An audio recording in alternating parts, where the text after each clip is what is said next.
When I pushed the door open, the first thing I saw was her, leaning against the frame like she owned the whole world, wearing that short, skin-tight black dress that clung to her like a second skin. Her hair was curled, lips painted deep red, heels dangling from her hand like a casual afterthought. She didn't even look up when I entered. She just scrolled on her phone, thumb flicking lazily, a small smirk playing at the corner of her mouth like she was in on some private joke that I would never understand. For a second, a stupid, dangerous second, I thought maybe she was dressed up for me. Maybe she had remembered tonight was supposed to be date night. I forced a breath, my heart kicking up in my chest, and stepped closer with a smile that already felt out of place. "So," I said, forcing some life into my voice, "where are we going tonight?" She didn't even pretend to be surprised. Didn't even fake a smile. Instead, she slowly lifted her head and gave me a look that could have frozen water solid. Like I was the annoying neighbor who had interrupted her before she could sneak out. "I wasn't planning to go anywhere with you," she said. Every word sharpened to a knife's edge. I stood there, stupidly, trying to process the hit, but she was already brushing past me like I was furniture she had to avoid bumping into. The sharp scent of her expensive perfume, something musky and sweet, clung to the air between us.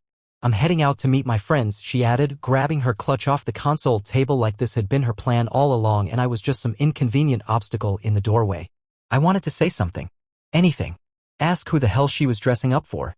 Why she looked like she had just stepped out of some dating app photo shoot. Why she couldn't even look me in the eyes anymore. But my mouth stayed dry, locked shut.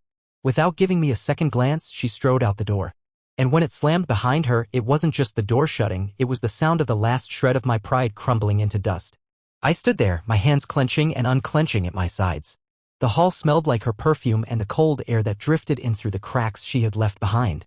My heart wasn't beating faster, it was sinking lower, heavier. For a long moment, the house was so still it felt abandoned. Then, almost without thinking, I moved. Jacket. Wallet. Keys. I didn't even tell myself where I was going, I just knew I couldn't stay still anymore. Not in a house where the walls whispered lies. I swung the door open and stepped out into the night, not caring where my feet were taking me. Somewhere inside me, a single thought was clawing its way to the surface. This wasn't the start of a bad night. This was the start of a war. And if she thought she could play dirty, she had no idea what she had just awakened. The night air slapped my face the second I stepped outside, but it didn't wake me up. I was already wide awake, wired in a way I hadn't felt in years. I wasn't going to sit on the couch like some good little husband waiting for her to stumble home drunk with her lipstick smudged and her lies half-baked. I wasn't stupid. I had seen the signs. The hidden smiles when her phone buzzed. The long showers at midnight. The way she started locking her phone like it contained government secrets. I just hadn't wanted to admit it. I had been standing knee-deep in the quicksand of denial, pretending it was solid ground. Not tonight. Tonight I decided to follow her. She wasn't even trying to hide it. Her car peeled off down the street like she couldn't get away fast enough, tires kicking up loose gravel. I slid into my truck, heart thudding so loud it drowned out the engine, and kept a distance as I trailed her through town. She wasn't heading to the bar she mentioned. No, she took a sharp left at the crossroads and shot down a side street that led nowhere good. My hands gripped the steering wheel tighter as I kept my headlights low, hanging back far enough not to get noticed. 10 minutes later, she pulled into a hotel parking lot. Not a nice hotel either, the kind with a flickering neon sign and half the letters burnt out. My stomach dropped into a freefall. I killed my engine and sat there, breathing hard through my nose as I watched her jump out of her car, heels clicking against the cracked asphalt. She wasn't alone. A man was waiting by the entrance, tall, wearing a cheap leather jacket, pacing like he was late for something. When he saw her, he grinned and opened his arms like they were reenacting some cheesy scene from a bad movie. She ran right into him, laughing in that low, flirty voice I hadn't heard directed at me in months. I didn't move. Didn't blink. Just sat there as my entire marriage unraveled in front of me like a badly sewn costume coming apart at the seams. She kissed him. Full on, hands in his hair, body pressed so tight against him it made my chest physically ache to watch it. Like she couldn't get close enough. Like she didn't even remember I existed. And then, laughing again, she grabbed his hand and yanked him inside the hotel lobby without even a glance around. Like she wasn't afraid of getting caught. Like I was already dead to her. I sat there another 30 seconds, 1,000 different thoughts slamming through my head all at once. Barging in there. Dragging her out by the arm. Screaming in the parking lot until someone called the cops. Smashing the windows of her car with my bare fists. Instead, I did something worse. I pulled out my phone and snapped a picture. Just one, her face tilted up to his, that wicked, wicked smile frozen forever. Proof. Evidence. The kind of picture you can't explain away with words like mistake or misunderstanding. It felt dirty. Like I was betraying myself just by taking it. But I knew I'd need it soon. For the first time in months, a clear, ice-cold calm settled over me. I wasn't going to scream. I wasn't going to cry. I wasn't going to beg. No. I was going to burn this entire sham of a marriage to the ground, one careful move at a time. I didn't go home. Couldn't. Home wasn't a home anymore. It was just a crime scene waiting to be outlined in yellow tape, a museum of everything I had been too blind to see. I parked in an empty lot a few streets over and just sat there, gripping the steering wheel so hard my knuckles cracked in protest. The picture was burning a hole in my phone, but I didn't open it again. I didn't need to. That image was already seared into my brain, her face tilted up, smiling in a way she hadn't smiled at me in longer than I could remember. Smiling like she was finally free. After maybe an hour, maybe 3, time meant nothing anymore. I drove back. Pulled into the driveway like a ghost returning to the scene of his own death. The house looked the same, lights off except for the porch lamp she always insisted we leave on. I stood outside for a long minute, staring at the door she had slammed in my face earlier, before finally stepping inside. The place was too clean. Too silent. Like it was holding its breath. I sat down at the kitchen table, the one we picked out together 5 years ago, back when I still believed love was something you could just build piece by piece, like furniture from a store. My fingers drummed on the wood, restless, itching for something to do. And that's when the plan started forming. Not revenge. Not the childish kind where you key someone's car or send anonymous texts. No, I was thinking bigger. I wasn't going to scream at her. Wasn't going to cry. Wasn't going to give her the satisfaction of seeing me break. I was going to outplay her. I started with her laptop. She always left it on the desk in the den, password protected but predictable. Took me 3 tries, and there it was, her private email open like a book. I wasn't even surprised to see dozens of messages from him. Screenshots saved. Calendar invites to hotel rooms saved. Receipts from fancy dinners she never mentioned saved. Every lie she ever told cataloged neatly in digital form. Next, her closet. I rifled through her purses, her nightstand drawer. Found burner phones, 2 of them. Who even uses burner phones unless they're planning to be caught? It was like she had stopped caring whether I found out. Like the whole world had shifted and I was the last dumb tourist walking around with a guidebook from 10 years ago. Somewhere around midnight, the front door creaked open. Her heels clicked against the tile, slow and tipsy. She dropped her clutch on the floor with a careless thud and giggled to herself like she was still riding the high of the evening. I sat there, perfectly still, in the shadows of the kitchen. She didn't see me at first. She wandered in, humming some pop song under her breath, pulling off her earrings. She smelled like cheap cologne that wasn't hers. Hair musk. Lipstick smeared. Finally, she noticed me. She froze halfway through slipping off one of her heels, blinking into the darkness. "Oh," she said, voice thick and careless. "You're still up." I didn't move. Didn't say a word. She straightened up, wobbling slightly, and gave me a lazy smirk. "What, you waiting for your goodnight kiss?" Her words were sharp, but it wasn't the words that got me. It was the look, the sheer contempt dripping from her. Like I was some pitiful little thing clinging to the edge of her new life. I stood up slowly, pulled my phone from my pocket, and laid it face up on the table between us, the picture glowing like a warning flare in the darkness. Her face changed instantly. Gone was the smirk. Gone was the fake innocence. For one raw, unguarded second, she looked at me with something close to fear. I leaned in, my voice low and steady, not shouting, not pleading. "I know everything." The silence between us snapped so hard it felt like the air had been sucked out of the room. And for the first time in months, I didn't feel powerless anymore. She stood there, barefoot now, one heel dangling from her fingers, her face shifting through about a dozen emotions in 5 seconds, shock, anger, calculation, and then, finally, that smug little smile she used when she thought she could still win. "So what?" she said, shrugging one bare shoulder like it was no bigger than forgetting to take out the trash. "You gonna cry about it?" I stared at her, really stared, for the first time in a long time. And I saw it all so clearly now, how little she respected me, how much she loved the power she thought she had. This wasn't regret on her face. This wasn't even fear. It was arrogance. Pure and poisonous. She tossed her heel onto the floor, kicked the door shut behind her with a soft thud, and walked slowly over to the fridge, pulling out a bottle of water like we were just 2 roommates arguing about dishes. "Don't make this a bigger deal than it is," she said casually, cracking the bottle open with a flick of her thumb. "It's not like we were, doing great anyway." I didn't move. I didn't blink. "You humiliated me," I said quietly. "You made a joke out of everything we built." She laughed. "Full, open, cruel?" "Built," she echoed, wiping her mouth with the back of her hand. "What exactly did we build? A boring little life where you come home and expect me to sit around waiting for you like a golden retriever." She shook her head, her hair flipping over her shoulders. "No thanks. I deserve better." The words hit like punches, but I didn't flinch. I let her talk. I wanted her to dig the knife in herself. I wanted her to look back one day and realize she had destroyed it with her own hands. You deserve better? I repeated, voice low. She leaned against the counter, crossing her arms, tilting her head like she was dealing with a particularly slow child. Yeah. I deserve someone who makes me feel something. Not this. She waved her hand at me like I was a bad meal she was sending back to the kitchen. And right then I made my decision.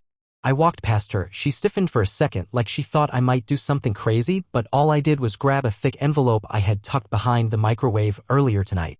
Slammed it down on the counter. Her eyes flicked to it. She didn't touch it. Divorce papers, I said. Silence crashed into the room like a tidal wave. You think I'm gonna beg you to stay? I asked, keeping my voice as steady as steel. Think again. I already made the calls. Lawyers ready. House will be sold. Accounts split. You can have your better life. Go ahead. She opened her mouth, maybe to protest, maybe to spit another insult, but nothing came out. I pushed past her again, this time heading toward the stairs. Behind me, I heard the bottle of water slam onto the counter, heard her bare feet scuff against the tile as she rushed after me. You're just gonna throw it all away? She hissed, grabbing my arm. I turned and looked at her, really looked, and all I saw was a stranger. You already did, I said. Her face twisted, furious now, furious in a way that told me losing control scared her more than anything. You're gonna regret this, she snapped. You're walking away from the best thing that ever happened to you. I smiled, but it wasn't a nice smile. It was sharp. Final. No, I said. I'm walking away from the worst mistake of my life. I shook her hand off like it was nothing and climbed the stairs, every step feeling lighter than the last. Behind me, I could hear her breathing hard, could feel her rage burning holes into my back. But I didn't look back. Not once. I slept in the guest room that night, not that you could call what I did sleeping. I lay there on the narrow bed, staring at the cracked ceiling, the faint sound of her pacing downstairs leaking through the floorboards like water through a broken pipe. Every few minutes she'd stomp a little harder, slam a cabinet, throw something across the kitchen. Like a child throwing a tantrum when they realize the world doesn't revolve around them. Let her rage, I thought. Let her drown in it. At some point, close to dawn, I must have drifted off, because the next thing I knew there was a sharp knock at the door. 3 hard raps, impatient and demanding. I didn't answer. I didn't move. The door creaked open anyway. She stood there in the hallway, arms crossed, wearing one of my old t-shirts, the same one she used to sleep in when we actually loved each other. Maybe she thought wearing it would pull some invisible string between us. It didn't. You can't be serious, she said, her voice rough from too little sleep and too much screaming at empty walls. You're really gonna just quit? I turned my head slowly, staring at her through the half-dark. Quit? I echoed. You torched this. You and your little boyfriend. Her nostrils flared. She hated hearing it laid out so bare, without the soft padding of excuses. I made a mistake, she said quickly, like it was a magic spell that could undo everything. People make mistakes. A mistake, I repeated. Was it one night? One drunk kiss? One slip-up? Her silence was louder than any answer. Exactly, I said, sitting up, feeling the weight of the moment settle over both of us. You didn't trip and fall into a hotel room, did you? She glared at me, lip trembling with the effort to keep herself together. I wasn't happy, she said finally, spitting the words out like poison. You don't even see me anymore. I laughed. It broke out of me, rough and ugly. See you? I didn't recognize you anymore. She stepped closer, arms tightening around herself. For a second, I thought she might cry. A tiny, pathetic part of me almost wanted her to prove she still had something real left inside her. But no. She held it back, because even now it wasn't about heartbreak. It was about winning. You're really gonna just give up everything we have? She repeated, quieter this time, almost pleading. I stood up slowly, letting every inch of the movement remind her that I was done playing her games. We have nothing. She blinked rapidly, swallowing hard. You're just scared, she said, voice rising again. You're scared to start over. That's why you're running. No, I said calmly. I'm finally not scared at all. The way she looked at me then, like she was seeing a weapon she didn't know I could wield, almost made me pity her. Almost. You wanted freedom, I said, stepping past her into the hallway. Now you have it. She grabbed my wrist one last time, desperate, nails digging into my skin. I can fix this, she whispered. If you just let me explain. I yanked my arm free, not violently, just final. Save it, I said. Save it for him. The slap came out of nowhere, sharp, fast, stinging across my cheek. For a moment, the world froze. We just stared at each other, breathing hard, 2 people standing in the ruins of something they had both set on fire. Then she turned and fled down the hallway, bare feet slapping against the wood, disappearing into the master bedroom and slamming the door so hard the whole house shook. I stood there, cheek burning, heart steady. I wasn't going to chase her. I wasn't going to fight for something already dead. I walked back into the guest room, closed the door, and locked it. Tomorrow, I would start dismantling the life we built together brick by brick with my own hands if I had to. And she was going to watch every single piece fall. Morning came gray and cold, the kind of morning where everything feels a little heavier, a little meaner. I got dressed in silence, tossing clothes into a duffel bag with a mechanical efficiency. No hesitation. No second-guessing. She stayed holed up in the master bedroom, not making a sound, but I could feel her on the other side of the walls, simmering, planning, waiting for her next move like a snake coiled in tall grass. I didn't care. I had made my calls. A real estate agent was coming to assess the house. My lawyer had emailed the first set of documents. I even called my brother Nate and lined up a place to crash for a while. The machine was already in motion and there was no stopping it now. As I zipped the bag shut, I heard the front door open. I stepped into the hallway just in time to see her not alone. Two women stood beside her, all fake smiles and tight ponytails, their matching clipboards clutched like shields. Realtors. She had brought her own agents. Without telling me. Without asking. Without waiting. I watched from the top of the stairs, arms folded, feeling the slow, searing boil of her latest betrayal settle deep in my chest. "Oh, don't mind him," she chirped sweetly to the women, loud enough for me to hear. "He's just going through some things." The way she said it, so light, so dismissive, like I was some pathetic little man clinging to a life that had already outgrown me. One of the agents gave me an awkward, sympathetic smile. I didn't smile back. Instead, I walked down the stairs, every step deliberate, until I stood right in front of her. "Out," I said quietly. The agents froze, their smiles faltering. She blinked, all wide-eyed innocence. "Babe, I was just trying to help." I leaned in, voice low enough that only she could hear it. "This is still my house. You don't make moves without me." Her mouth snapped shut, her eyes flashing dangerously. Turning to the women, I said louder, "Sorry, ladies. There's been a change of plans. No house tours today." Without waiting for their stammered apologies, I swung the door open wide. The agents scuttled out like mice fleeing a sinking ship, murmuring something about coming back another time. She stood there, fists clenched at her sides, breathing hard. "You can't shut me out," she hissed once we were alone again. "Half of this is mine." "Not for long," I said coolly. "You really think you're going to win?" she demanded. "You think you can just erase me?"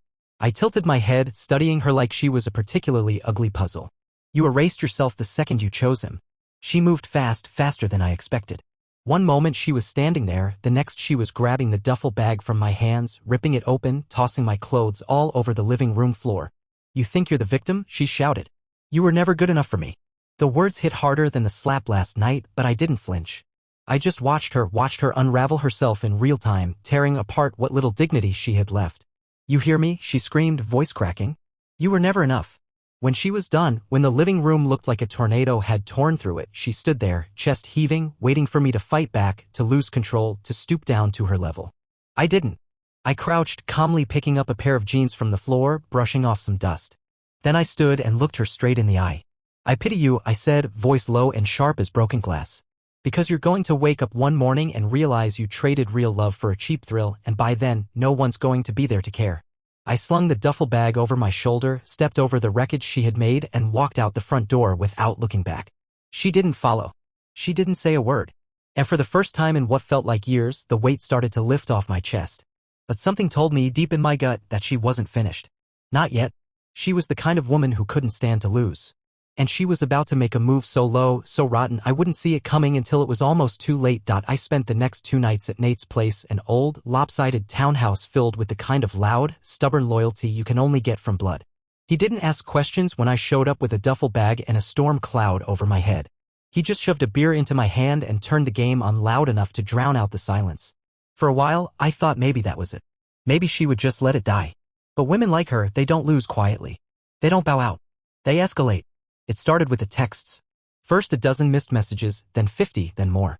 Apologies written in all caps, followed by furious rants, followed by begging. She was throwing everything at the wall, desperate to see what would stick. I didn't answer. I didn't even open them. Then came the calls to Nate's house. At first, she just let the phone ring, no voicemail. Then she started leaving messages, sobbing into the receiver, spinning new lies faster than she could breathe. "He's nothing to me, it didn't mean anything, please just come home. I was drunk. You know how I get when I drink. It was your fault for leaving me alone so much. I'll tell everyone you were abusive if you don't come back." That last one snapped something deep inside me, colder and sharper than anything that had broken before. Nate heard it too. He muted the TV, looked at me with a kind of careful anger you reserve for people you're willing to go to war for. "You need to handle this," he said simply. And he was right. Ignoring her wasn't going to make her go away. She was going to drag my name through the dirt if she couldn't have me. She would burn everything down, including herself, if it meant she could control the story. I grabbed my jacket, shoved my phone into my pocket without checking it, and walked out into the night. By the time I reached our house, no, her house now, the street was half empty, the whole world draped in that strange silence that only shows up after midnight. Her car was in the driveway, engine still ticking hot. She had just gotten home. Perfect. I didn't knock. I didn't hesitate.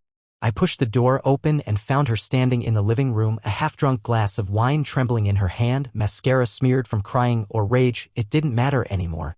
The second she saw me, her whole body lit up, hope, fear, triumph, panic, all at once. "I knew you'd come back," she breathed, setting the glass down so fast it almost tipped over. "You need to stop," I said, voice calm, lethal. "You need to stop lying. Stop calling. Stop pretending." Her face crumpled, not with sorrow but fury. "You think you can walk away from me?" she snapped. "You think you can just leave like I'm some mistake?" "You are a mistake," I said without hesitation. She stumbled back a step like I had struck her. For a second, I thought she might cry for real this time. But no, she pulled herself together, pulling the cruel armor back over her face like slipping into a second skin. "You really think anyone's going to believe you?" she said, voice low, dangerous. "I could say anything. I could ruin you." There it was. The real her. Not the scared, sorry wife. Not the sweet girl I married. The venom underneath. I smiled. It wasn't warm. "You're right," I said, reaching into my jacket pocket. "You could." I pulled out the flash drive, the one loaded with every screenshot, every email, every message she thought she had hidden. Proof. Cold, undeniable, brutal proof. "But I'll bury you first." Her face lost all color. She knew what was on it. Knew she had no way to spin it, no way to wriggle out. "You're not the only one who can play dirty," I added. "Try me. See what happens." She opened her mouth, then closed it. Rage and fear warring behind her eyes. For the first time, she understood. I wasn't the man she could push around anymore. I wasn't the fool she could lie to anymore. And I sure as hell wasn't going to be her hostage. Without another word, I turned and left, leaving her standing there in that hollow, broken house, trapped in the mess she made. Behind me, I heard something crash, maybe the wine glass, maybe something bigger, but I didn't turn around. I didn't care. Because I wasn't hers to break anymore. The next few days passed in a strange kind of stillness, like the world was holding its breath, waiting for the next punch to land. I buried myself in work, in phone calls with lawyers, in boxing up the last pathetic scraps of my old life. I told myself it was over. I told myself she had finally understood. I was wrong. It started with the neighbors. Mrs. Thompson, 2 doors down, who never minded her own business even on her best day, cornered me in the driveway one morning, clutching a grocery bag like it was a weapon. She looked at me the way you look at something unpleasant on the bottom of your shoe. "I heard what happened," she said, voice dripping with fake sympathy. "It's a shame, a man putting his hands on his wife like that." The words hit me like a slap. I didn't answer. I just stared at her until she flushed and mumbled something about needing to get dinner started. Inside, I felt something cold and ugly coil tighter in my gut. She wasn't just trying to hurt me privately anymore. She was poisoning the air around me, turning me into the villain in a story where she wore the halo. By noon, I had 5 missed calls from mutual friends who now sounded cautious, awkward, asking if everything was okay in the tone people reserve for criminals and lunatics. By sundown, my lawyer called. "You need to be careful," he said bluntly. "There's rumors flying around that she's planning to file a restraining order. False claims. It happens more often than you'd think." I hung up and sat there staring at the wall, feeling the heavy weight of betrayal shift into something else, something hotter, more dangerous. She wasn't trying to save the marriage. She was trying to destroy me. That night, I made my move. I pulled every file, every saved email, every text thread into a neat package. I had the timestamps. I had the hotel receipts. I had her burner phone records. It was ugly and thorough, a total dismantling of the lie she was trying to build. And then I called her. First ring. Second. She answered on the third, voice all fake sweetness. "Hey," she said, like we were old friends. "I was just thinking about you." I didn't waste time. "You need to stop," I said, voice like ice. "Right now. Before you dig yourself into a hole you can't climb out of." Silence. Then, in that cold little voice I knew too well now, she said, "Or what? You think you can make me the bad guy?" I said, "You think you can paint yourself innocent while you're sneaking around in hotel rooms? While you're blackmailing your own husband?" Another silence. But I could hear her breathing harder now. Cornered. "You forgot something," I said. "Truth is heavier than lies. And once it drops, it crushes everything underneath it." I gave her 2 choices. Drop it now. Or watch everything, her reputation, her fake little image, her future, collapse.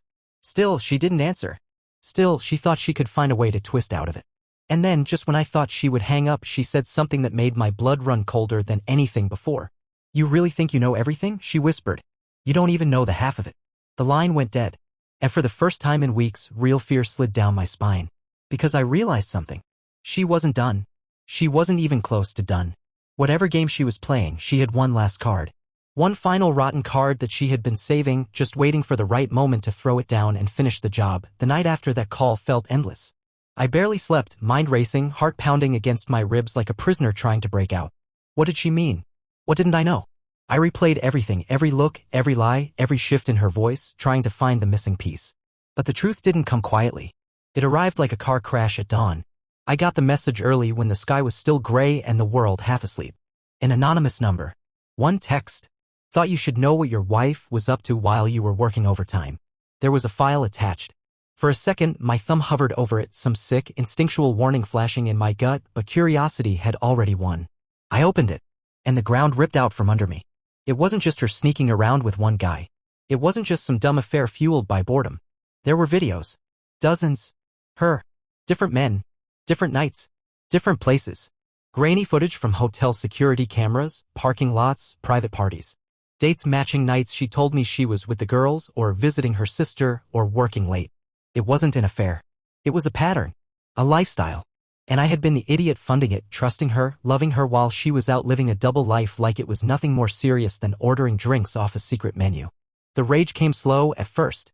A cold, methodical anger that seeped into every bone, filling up all the spaces heartbreak had hollowed out. I sat there, barely breathing, staring at the proof. She hadn't just broken our marriage. She had annihilated it. Atomized it. For a second, I wanted to drive back to that house and tear it apart with my bare hands. To confront her, face to face, make her choke on every lie she ever told me. But then another text buzzed in. Same number. "She's meeting someone tonight. Thought you'd like to know." Same hotel. I stared at it, my whole body buzzing like an electric wire. Hands shaking, but not from fear anymore. No, this wasn't fear. This was the end. This was the moment everything snapped. I didn't pack anything. Didn't call Nate. Didn't think. I grabbed my jacket and keys and walked out the door like a man stepping onto a battlefield. By the time I pulled into the crumbling hotel parking lot, my heartbeat wasn't even racing anymore. It was steady. Calm. I had crossed some invisible line inside myself, the point where anger burns so hot it goes cold. I spotted her car immediately, the one I bought her for our anniversary, the one she had sworn she loved because it felt safe.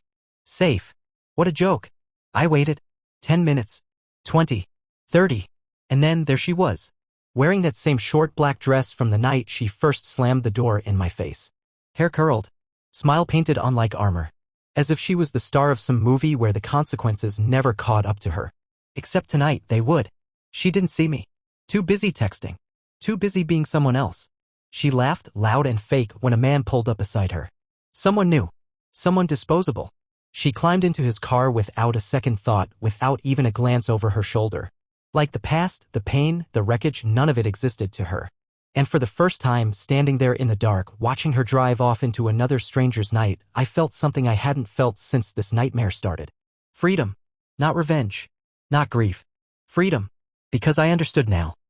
You can't fix someone who enjoys breaking things. You can't save someone who doesn't want to be saved. And you sure as hell can't love someone who feeds off betrayal like it's air. I didn't chase her. I didn't scream. I didn't cry. I just turned, got back into my truck, and drove away, leaving her and the ghost of the life we had built behind me forever. It's strange, the moment you realize you're free.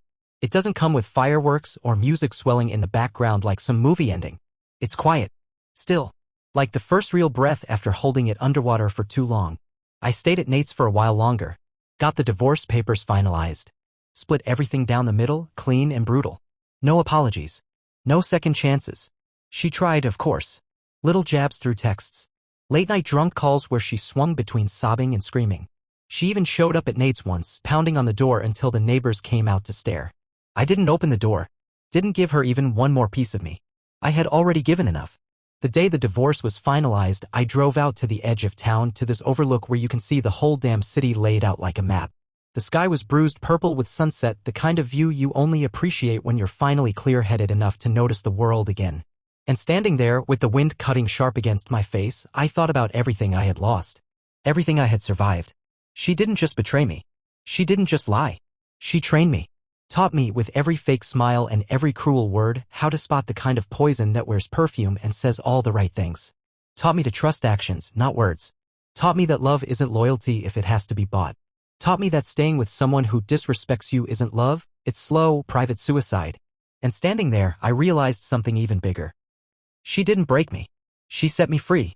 Because I would rather stand alone, bloody, bruised, rebuilding from scratch than ever again shrink myself down to fit into someone else's cheap, selfish version of love. If anyone out there reading this is stuck, if you're sitting in a house where the walls feel like they're closing in, if you're loving someone who spits on that love behind your back, hear me when I say this. You aren't weak for leaving. You're strong for surviving. You're strong for refusing to rot just because someone else decided to poison the water. You owe it to yourself to walk away. No matter how hard it is. No matter how much it burns. Walk away. Not for them. For you. Because real love doesn't demand you become less to be worthy of it. It demands you stay whole. And from now on, I'm staying whole. No matter what it costs.